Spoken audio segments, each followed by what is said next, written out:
Okay. That's it. Look. Oh my God.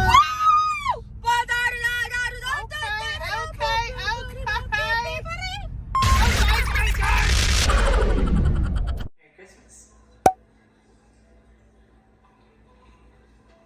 What would be you? Hash that lawyer by day with a girl the moment by night. What would it take for a guy like you to settle down? Ha! Settle.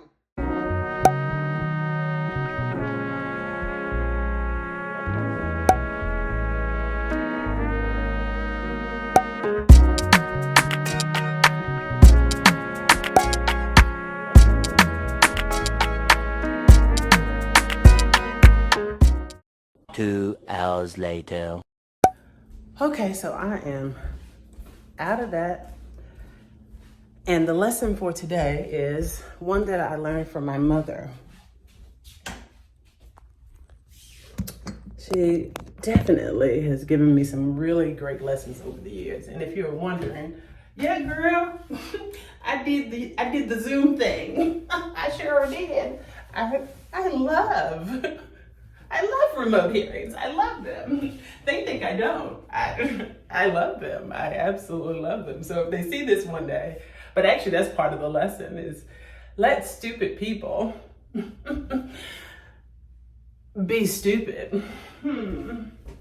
It works to your favor, you see. I feel like this immediately made me reminisce, and I immediately thought of Mr. Rogers.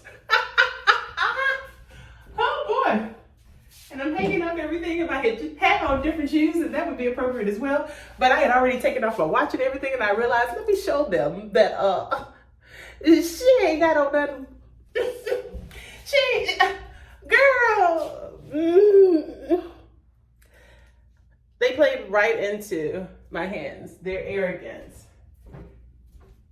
As they do every single time because of their arrogance. My spirit, and I've actually been told this since I was younger, much younger. I hung around, as an only child, I hung around my elders. And my elders, there were some with particularity. I didn't just hang around everybody, because my mom didn't let me hang around everybody because of the molestation that I experienced in my childhood. Some of you have seen that video. If you haven't, go to my campaign page, See Tigress Run, and there's a full video on it.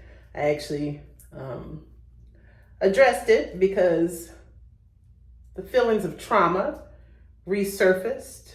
They were already present with some family issues that I'm dealing with, but they resurfaced when Cassie dropped her lawsuit. Excuse me. You can kind of hear it in my voice. My heart goes out to her, and it goes out to anyone who has been the victim of sexual assault, either in their childhood or in their adulthood, and it happens to women and men alike. Okay.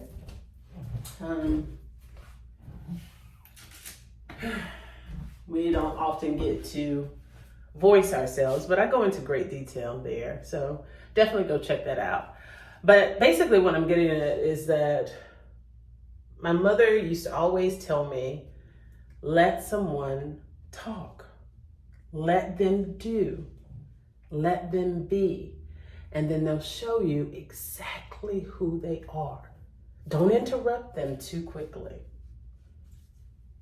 Don't stop their actions too quickly. Don't give them a pass. You know how sometimes we talk ourselves out of our resolution by giving someone a pass. Here's a good example. Let's say you're dating someone and you're not sure if they're going to be dependable. So you up front tell them that, you know, if you don't show up, it's okay. If you don't show up for me, it's okay. Well, no, you don't want to do that. You want to see how someone carries themselves, how they react to certain things as it relates to you growing and getting to know them. And this works in platonic, professional realms, romantic realms. It works for human interaction, period. Let someone be. And so it holds true in that regard as well. I can give lots of details to this case, to be honest with you, because it is public and there is no gag order in this regard. And I've actually spoken about it publicly because I am being victimized by malicious prosecution and defamation by a previous member of my legal education membership association, the Ethical Gatekeeper. And hence the term, you can imagine that contractually, in the membership agreement, there would be a code of ethics. And so my client, Shamika Smith, and her girlfriend, KJ Johnson, who I met at my law school graduation party, June 8th, 2023, well, you see, they thought that they would try to swindle yet another person, a legal professional, because I'm not yet licensed. And basically what I had learned after the fact is that they had already tried to manipulate retained counsel thrice. It's well recorded on case record for her child custody case. And basically, she's a Black woman who attempted to pull the trick that a lot of Black men have begun to speak out more and more against. And even there have been some beautiful Black women who have also stood in solidarity with those Black men who have been terrorized and harassed by the abuse of the judicial system at the hand of the mother of the child, who is lying to the court as it relates to the fitness of the father, right? And so I learned a great deal of lies that she has told to the court. And then I also learned that she was already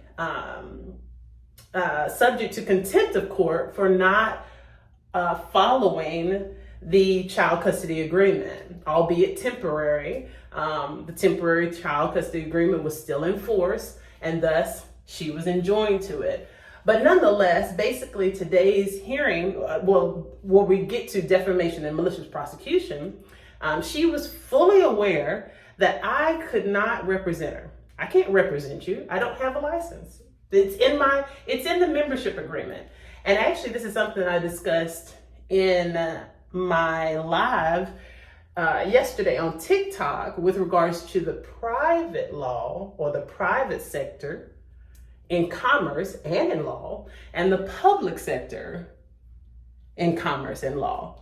And they are very real things. So anything that is a private contract is not governed by public laws. Okay. Now, of course, if that private contract starts to spill over into the public statutes and the protections that are available to someone, then of course, possibly someone in the private sector or transactions in the private sector can then be adjudicated by the public sector. But otherwise, there's no jurisdictional authority for the public sector to come over to the private and say, hey, we're going to control you and we're going to govern you. It doesn't exist. So with that private membership association, as I was alluding to in my live, there are certain benefits that go along with that private sector, like with the guest who joined in, who does private financial investing, which can be done like a investment club, if you will, things like that. Or if you have like the Shriners, those are good examples of private membership-based organizations. And there is a constitutional application of legal standing that allows for, it's called organizational standing, which allows for a membership organization to actually represent or to file suit on behalf of its members. So there are a lot of things that go on over there, right? So the point that I'm making is that she knew, because again, in the agreement, I made it very clear, this is the Ethical Gatekeeper. This is a legal education platform, and the intention behind it is to make sure that the diasporan And, it extends to people generally, but my primary motivating force was to make sure that Black people have sufficient understanding of the law. That is my primary goal. And that they understand that it is so much better to ethically move through this space that we call life. And, as it relates to law and governing laws, as opposed to breaking the law or doing business under the table or not keeping your nose clean. I wanted to show us that we can be legitimate and still thrive. And that's pretty much like the meat and potatoes of the ethical gatekeeper. And so it's in the contract. It's very explicit. And there were times where she would make certain comments, her and her girlfriend, that gave me the impression that she was not on the up and up. And as a layperson, I'm entitled to look into anything that is in the public record. And so that's what I did. And I discovered that she was not being truthful. And so then I presented it to her and KJ, because the contract was between myself and KJ and Shamika. And I gave them an opportunity to cure their breaches of the code of ethics, but they didn't. And then she started to act a fool because the father of her child learned of me because I contacted the father of her child, and I made it very clear that I have information as it relates to what is very likely criminal behavior on her part, because I had also learned that she had defrauded some documents. And I was like, okay, number one, remember, I have been the victim of identity theft. And then in a flip, what did they say? The flip of it is that I also was, which often happens to individuals who are victimized by identity theft, we are often held liable for the identity theft to which we're victimized. And especially back in the day, it was less easy to prove a disconnect from whatever somebody does with your identity. It was not as prevalent. Now that it's very prevalent, it's much easier to disconnect and show the court that you did not do a certain thing, right? But I was held liable for things that I did not do. One of which was the identity theft of someone named Teresa Rickman, who actually had visited my restaurant in Louisville, Kentucky, and left her identification. And it's so much. It's just so much. But you can go over to my political platform and you can see videos and get all the details on it. I know y'all like deets, and you can get all the deets. So basically, I brought that to her attention that, look, I don't want no smoke from the court thinking that I helped you, because that's exactly, honey, I know I'm Black. I know I'm Black. And we just dealt with this, even as it relates to the police in Concord. Honey, you don't have to remind me I'm Black. I know how y'all white racists treat individuals like myself. So I don't need a reminder. I already know. So I know that you will immediately jump to conclusions and assume that I and this Black woman were in, a conspired effort to hold this Black man down and falsify records to the court, because of course the easiest way that they would connect it to me is that, oh, well, you have a previous conviction in 2006 for something related, so it's very likely that you did it. And then, honey, they be with the shits as it relates to me. Please understand, because they're looking for something. They want something, and see, they so mad because there's nothing. They didn't even have nothing then. And they were mad because it was like, and again, go over there and check out all the information. But I was facing some 30-some charges of identity theft and obtaining property by false pretenses. And I represented myself and got 30-some of them dismissed due to lack of sufficient evidence. And then a white judge, Spanhauer, was absolutely livid because this Black woman was successfully representing herself, and he wasn't gonna have it. And this, of course, is the story that people have heard especially in the diaspora, we've heard these stories. We know that they exist. And it was the case for me. And he would not even accept at the DA's motion in open court. She was like, well, if we lack evidence for these 36 and the evidence for the entire case is the same for all of these charges, then we move to dismiss our action against her for lack of evidence.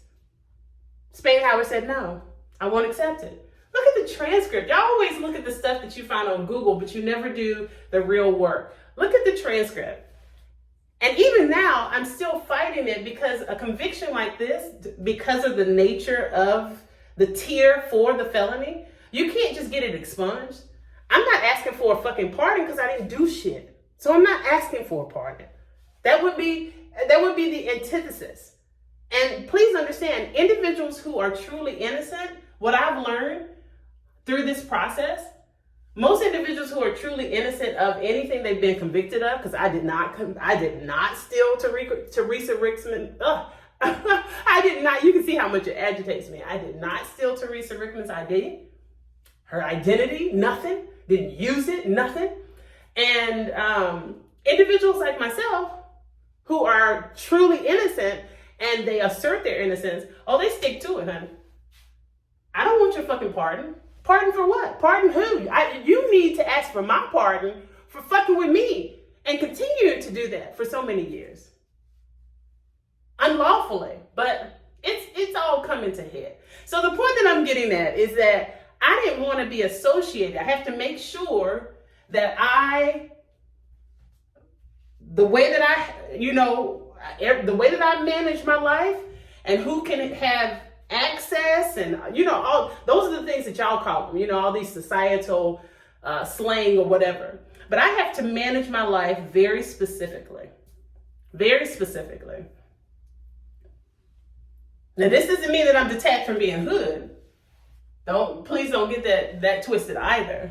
And it doesn't mean that I, am not going to fraternize with people who may be experiencing criminal charges. No, that's not the case. I just have to make sure that I am very thoughtful in my interactions with people and make sure that it can be clearly shown that I'm not engaged in certain activity. And so I brought that all up to her. Keep in mind that she and KJ attended my graduation party, and I spoke very transparently about the process of going from dealing with a wrongful conviction in 2006 to graduating from law school last year. I talked about my name change and my father's nickname for me. And a lot of people already know these things publicly because I've run for office, and these are things that you have to report.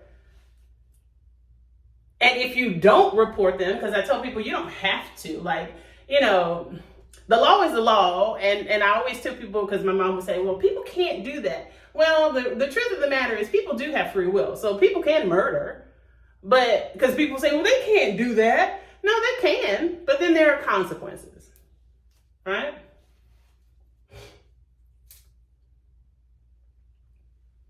So ultimately, KJ nor Shamika wanted to admit fault.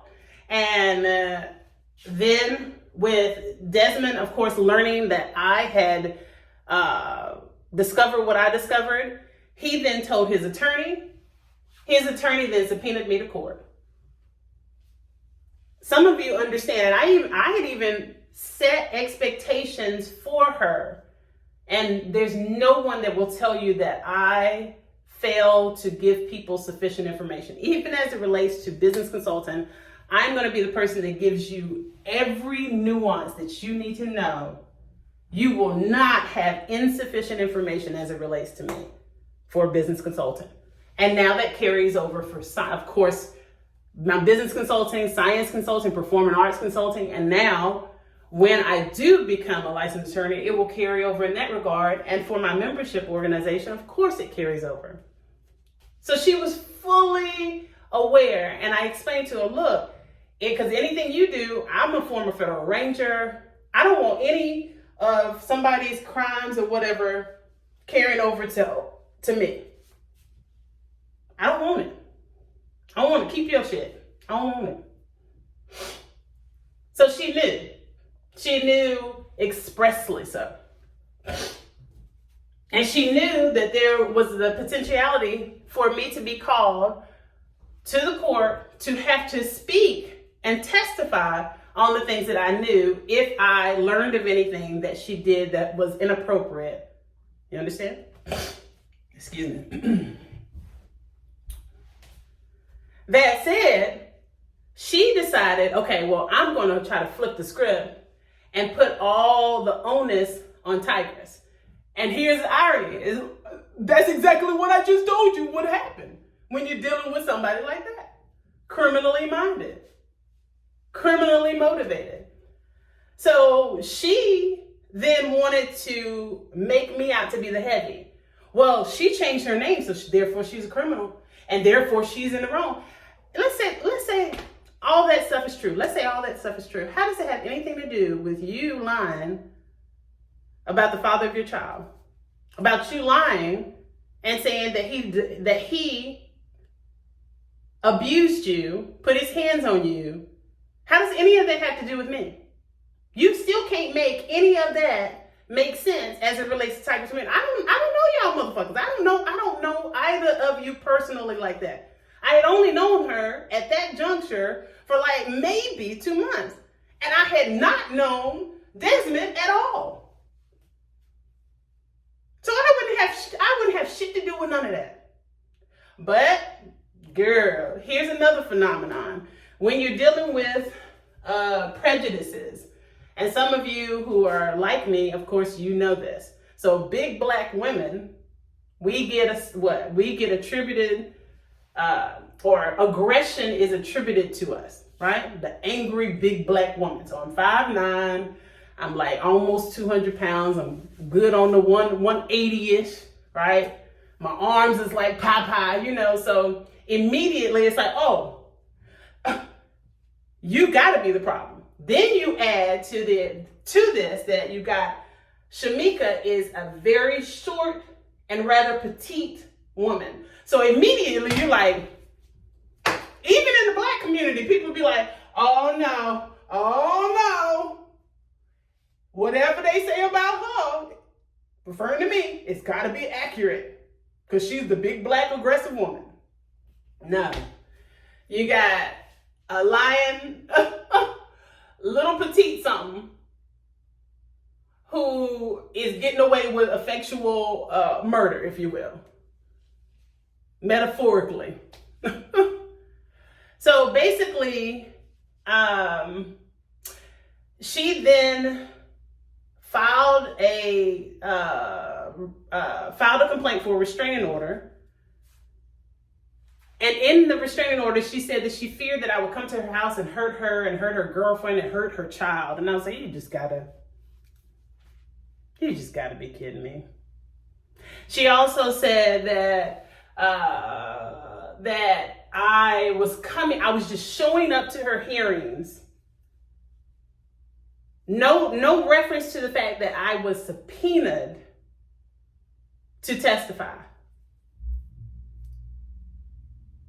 So basically, I don't know who agreed to represent them. I mean, I know who specifically, but the point I'm making is I don't know what they talked about, but I can almost guarantee you, because what I learned throughout the process of knowing KJ and Krista Johnson and KJ and Shamika is that clearly Krista was the breadwinner. And I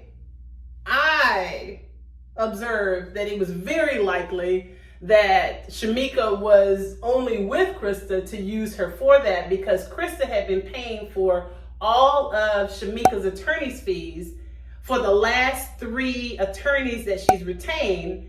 And her goal, through Shamika's, kind of like short woman You know how we talk about white woman tears? So there's a similar trope, but it's an accurate personification, if you will, for the little petite black woman who wants everybody to think that she's just, oh, woe is me, somebody help me. Help me, because Desmond, he hurt me, and just all cap. Now with her other attorneys, it took them almost like years, like a year and a half, based on the records that I've seen. It took them quite some time before they figured out that Shamika was full of it. It took your girl like 30 days. Okay? So that lets you know in the future, definitely come see me when I'm licensed. Definitely come see me when I'm licensed, okay? If you're dealing with some stuff like that, black men. And if in the chance, maybe black women as well, okay? Because I'm not getting on the train with you to denigrate and run a black man through the court system with your all cap being with the shits and stuff. I'm not even for none of that. I'm not for none of that. So then, if you're familiar with the term, her act of filing the complaint for the temporary restraining order, that constitutes an act of malicious prosecution. So she's doing it out of malice. She's trying to have me prosecuted criminally for doing something that she knows I haven't done. And that was her way of deflecting from the liability of the fraud that she had committed upon the court and the false allegations that she had, reported against the father of her child, in an effort to take away his parental rights altogether. And all you got to do is just look at all the records that are posted. You can look at the court records. None of them are sealed. They can't be sealed, and you can see the truth of the matter. But the point I'm making is basically, I filed then a complaint for defamation because they started defaming me online as well. Honey, there are people that have tried it several times. They're like, oh, her name changed, so she's a criminal. No, the process and the legal tool of changing your name is not inherently illegal. And mine is not. In fact, people have also tried to suggest that somehow I changed my name to avoid liability of being convicted for something.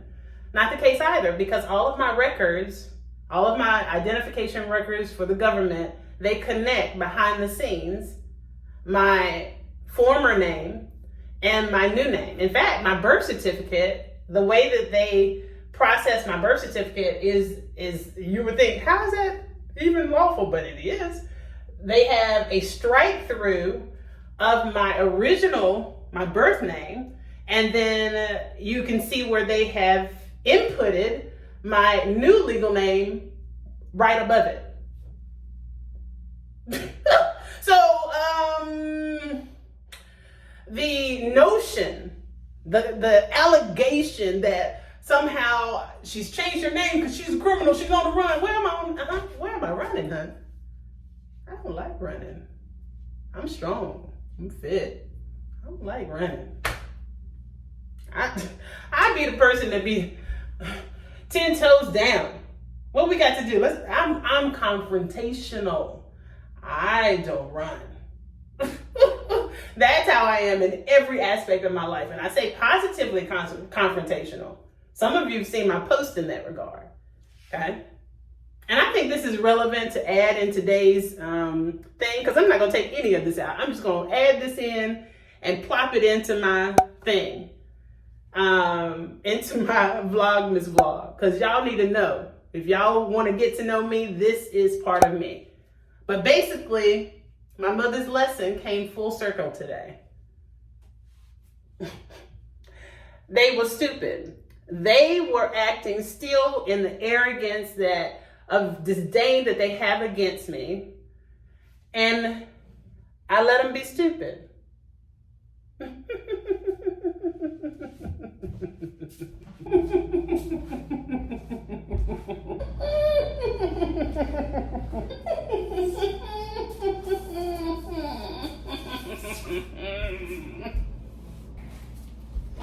And now, your girl is on holiday break.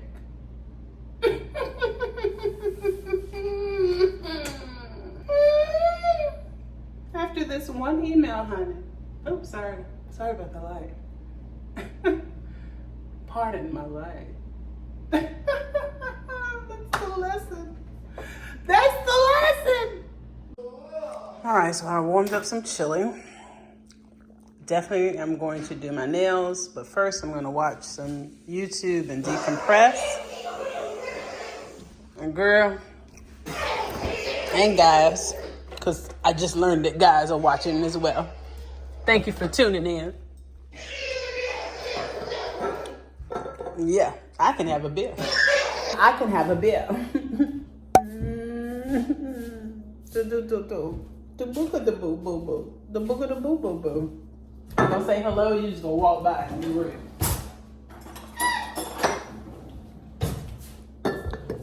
Once I open this up, it's holiday break time. Holiday break time. Can I have a drink? No, child. Can I have some? Really? Can I have some? Don't even act like that's even possible. Can I have some? Come get y'all friend. Can I have some? Come get y'all friend. I can't have any. You can have some water. All right, so you may or may not have noticed that the second bathroom in my apartment is the only bathroom with an actual tub. So I actually have to take baths in what is the guest bathroom, and more aptly for the purposes that we really use it for, it's my son's bathroom. You know what I mean? And I know that it is about 3 o'clock, but I just immediately, I have this overwhelming urge to just go ahead and get a bath and just enjoy a soak bath. I guess my mind has completely gone into holiday break mode. So that's what I'm about to do. I'm not gonna wash my hair because it's a bath and I normally wash my hair in the shower. So we'll do, I guess, the shampoo routine separately, but I'll show you the things that I use and we'll kind of go through there.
the best way to handle this is a little bit of voiceover at this point. So I am not here for leaving a film on my body. So as a scientist, I strongly suggest that after you take a bath and you have all the dirt and grime that is now off your body and in the tub, that you close your shower curtain and you turn on the shower and you rinse away anything that would have, you know, the residue that gets on you, girl, while you're in that tub. Get it off of you. Rinse down. It only makes damn good sense, honey. And for any of you that would try to come for me and be like, well, girl, your water looks dirty. Well, girl, that's because I had some Epsom salts in there and I had the cast out soap. Duh. It gives it a creamy looking look, just like you would with your traditional bath gels, if you will. Okay? Plus the soap is olive oil based, honey. Come on now, stick with me. Stick with me. Catch up. In fact, catch up. And if you can't tell by the position that I have assumed what I'm washing, then honey, I can't help you. I can't help you. You gonna have to pray about it, okay? Go and pray about it. And of course, just for the same reasons that I just explained, getting the residue off of your body because the residue is now in the tub and you're basically still in the tub, it makes perfect sense to then do a second wash on your genital areas to make sure that everything is right, honey. Get it right and tight, honey. And not tight literally. That's not what I'm talking about. We're not talking about sexually tight. Stop it now. Stop it.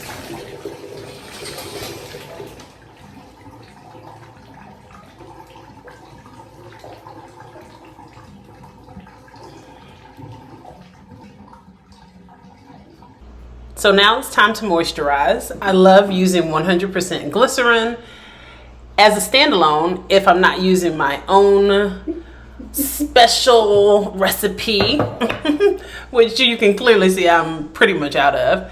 And then I use non-aluminum based deodorants if I do use a deodorant. Most often I use oils.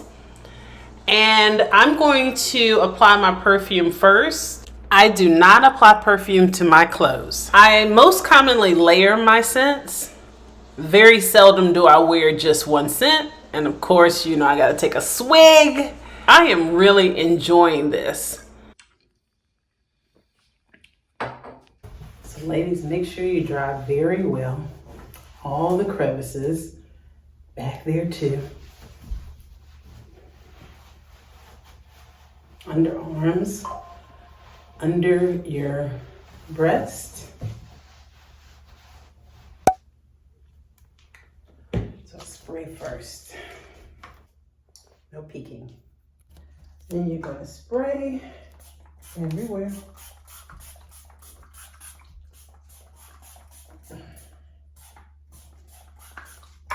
Then your oil, your glycerin.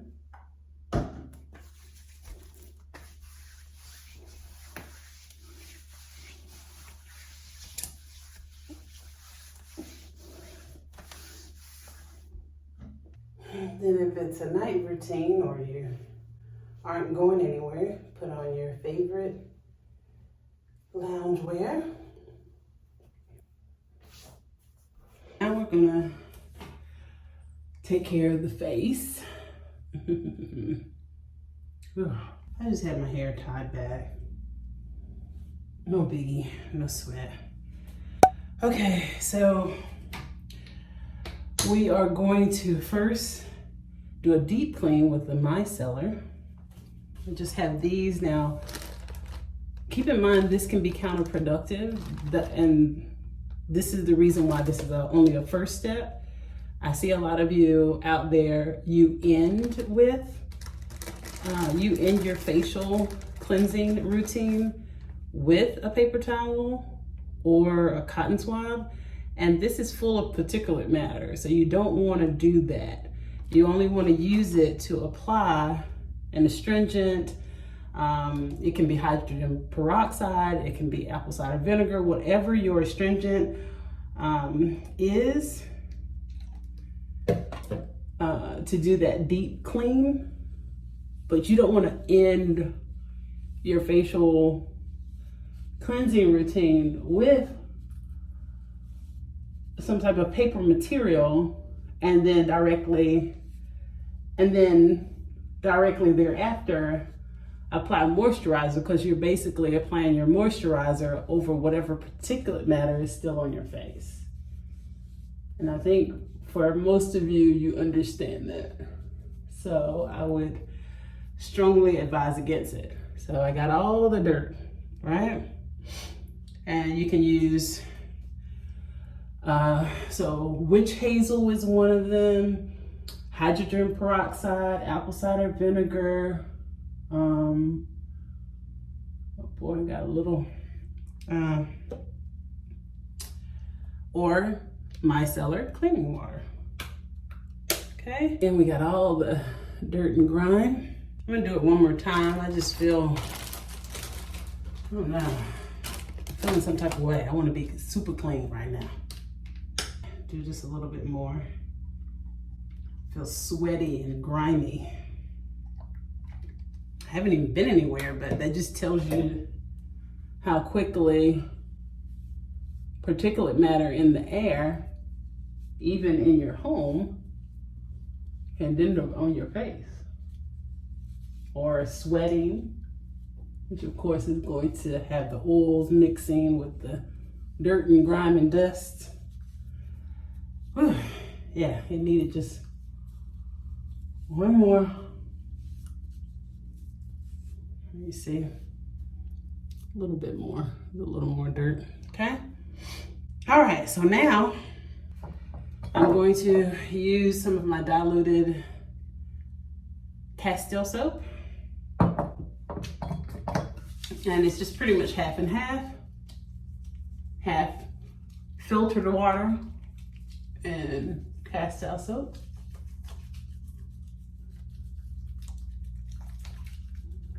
And this is when you can agitate your pores and your dermis with your hands or with your cleansing tool of choice. Just gonna add a little water just so it glides across.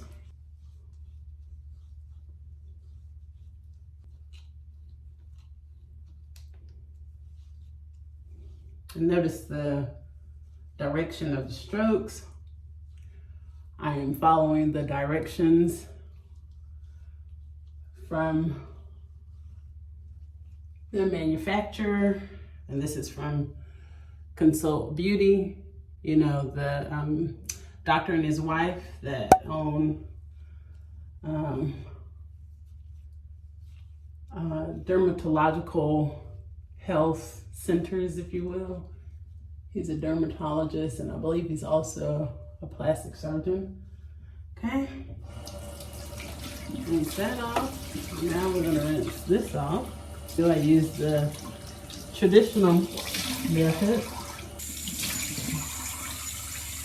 Warm water, open your pores, and cleanse and rinse.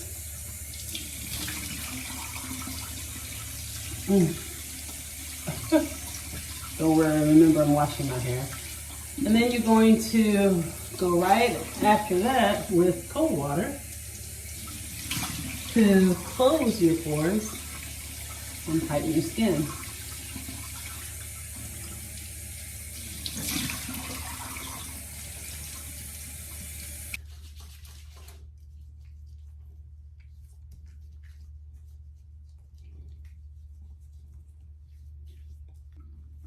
Oh, good gracious. Oh, this feels so good, it's not even funny. Yes. It's very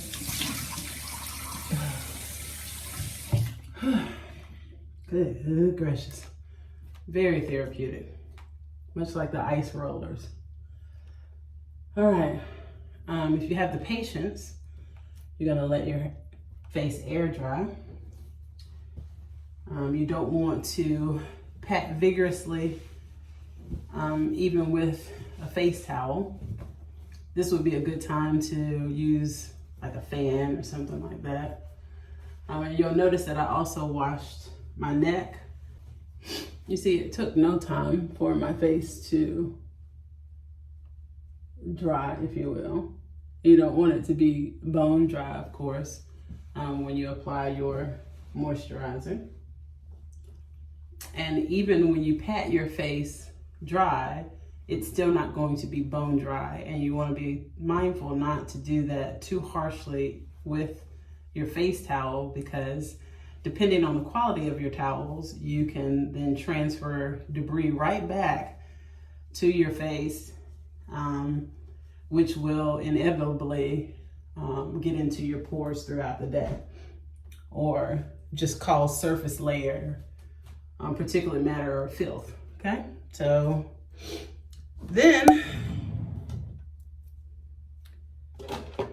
we are going to use, I have T-zone oily skin, so I try not to over moisturize.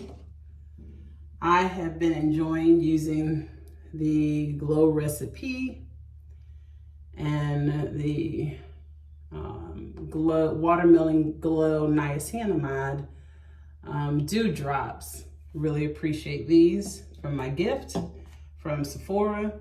And then I got this, of course, from Clinique. I put this on last night.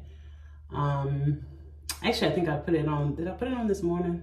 I'm not really sure, but I think that I'm going to just use the watermelon drops, and they do smell really good. What I have noticed is I'm a little heavy-handed with it. So I only need 2 pumps, and it really smells pretty good. And then you give your neck some love as well that I'm using. Keep in mind, I am definitely tired. It's been a long week. And I think that's why I was so ready to do this self-care. And you can tell immediately that my skin is loving that. Okay.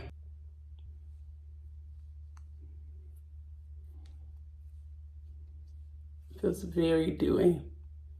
Now I want to do my nails.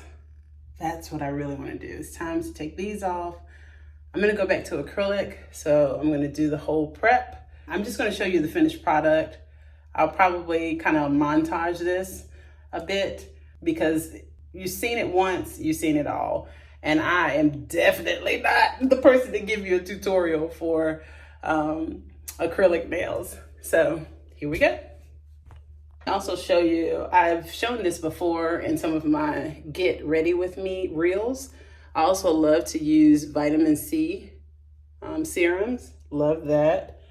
And then I'm obsessed with double strength retinol night repair serum.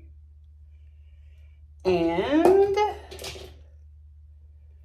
Josie Marin, just pretty much any of her products are a score, to be honest with you. And this is the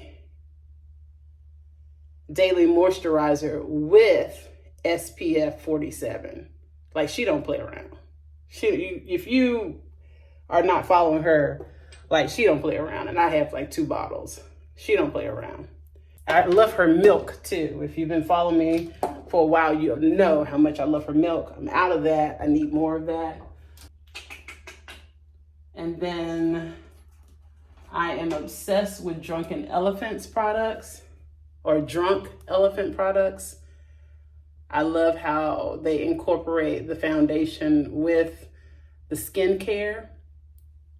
I love that. But you know, I don't wear any foundation on a regular basis. So, all right. But if you have any questions about what you've seen, just, you know, let your girl know. But of course, I'm not going to put on any makeup right now because I'm not going anywhere. All right, nails.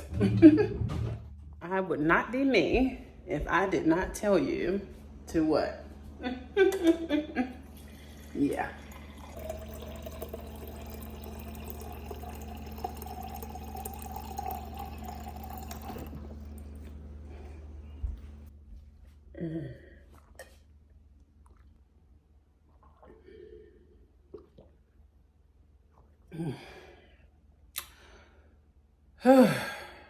Yeah, it was time to decompress for real.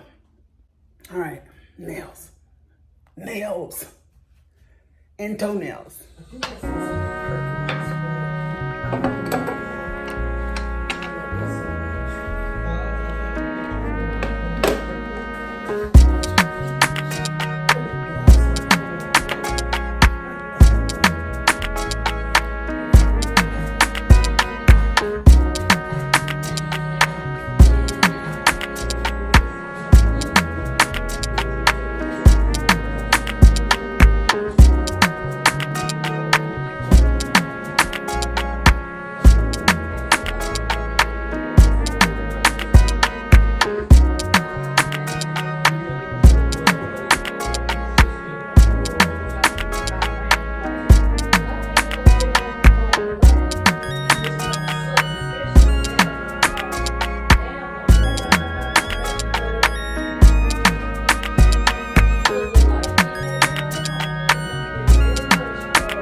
Thing I'm gonna do.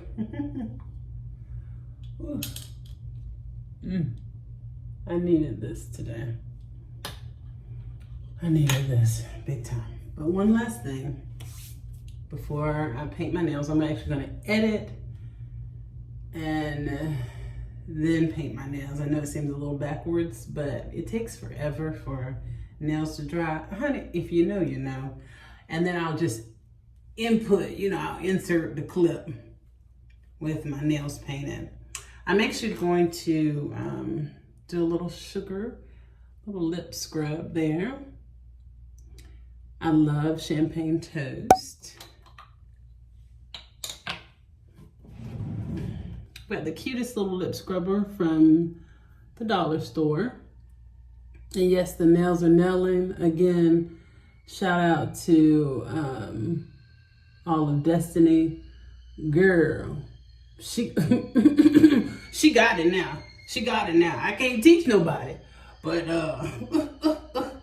so I'm gonna go ahead and just use some of this and get these lips together. It smells so good, you're gonna eat it.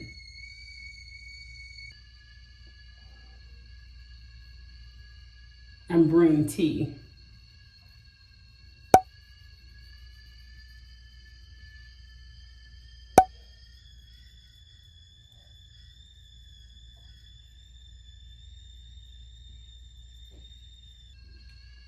And it's got the larger nodes on that side, and then the fine ones on that side. Ooh, this has been wonderful, wonderful. Wonderful.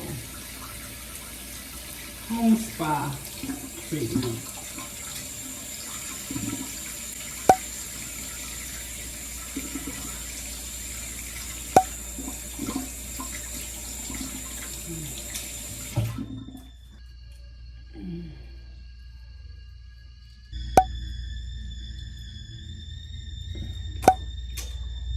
All right. I'm just going to apply to finish off my home spa day. I'm going to use my peppermint lip balm.